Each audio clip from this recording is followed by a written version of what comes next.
વઘારેલો બાજરીનો રોટલો શિયાળાની ઋતુમાં લસણ ડુંગળી સાંતળેલો, થોડોક તીખો અને ટેંગી સ્વાદવાળો વઘારેલો બાજરીનો રોટલો જો મળી જાય ને તો બીજા કશાની જરૂર ના પડે.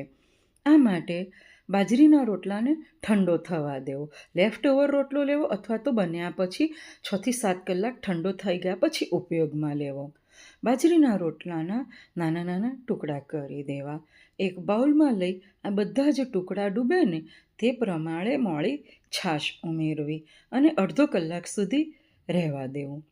અડધો કલાક પછી જાડા તળિયાવાળી તાવડીમાં કે નોનસ્ટિક પેનમાં 3 ટેબલસ્પૂન તેલ ગરમ મૂકો. રાઈ અને જીરાનો વઘાર કરો. રાઈ જીરાના વઘાર થઈ ગયા બાદ એક મોટી ડુંગળી બારીક સમારીને સાંતળો.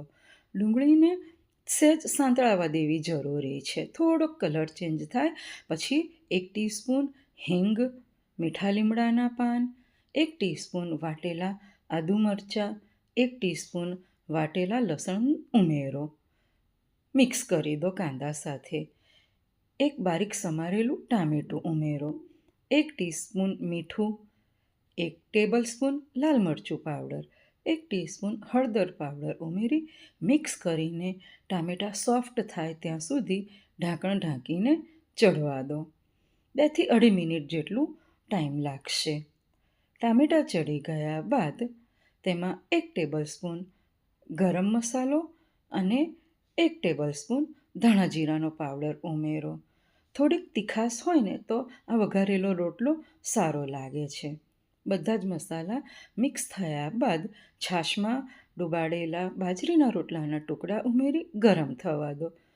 1.5 થી 2 મિનિટમાં જ રસો ઘટ્ટ થઈ જશે અને જેમ જેમ ઠંડુ થશે તેમ રસો વધારે ઘટ્ટ થશે. પણ શિયાળાની સિઝન છે ને એટલે વઘારેલો બાજરીનો રોટલો તો ગરમ જ ખાવો સારો લાગે છે.